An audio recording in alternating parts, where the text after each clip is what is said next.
the fragmentation of the political right. That fragmentation is being caused purposefully by a splinter faction of people led by a young man named Nick Fuentes. They call themselves the Groypers. They are white supremacists. They hate women, Jews, Hindus, many types of Christians, brown people of a wide variety of backgrounds, blacks, America's foreign policy, and America's Constitution. They admire I should let him finish. Hitler and Stalin. And that splinter faction is now being facilitated and normalized within the mainstream Republican Party. The main agent in that normalization is Tucker Carlson, who is an intellectual coward, a dishonest interlocutor, and a terrible friend.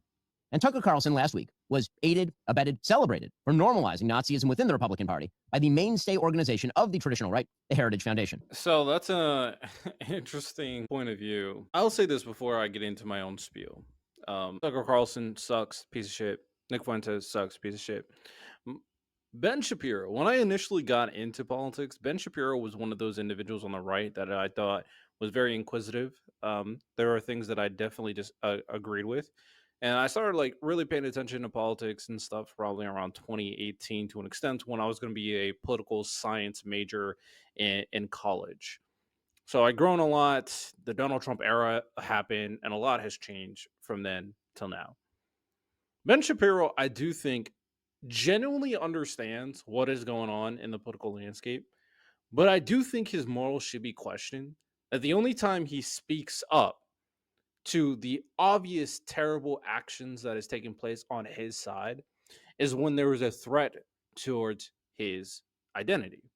To be fair, if someone is going out of their way and saying terrible things about me, as let's make it the easy identifying marker, me being black, going like I should be enslaved again, or saying that all black people are criminals, all that stuff, I will feel offended and I'll speak up. But I speak up continuously across the board.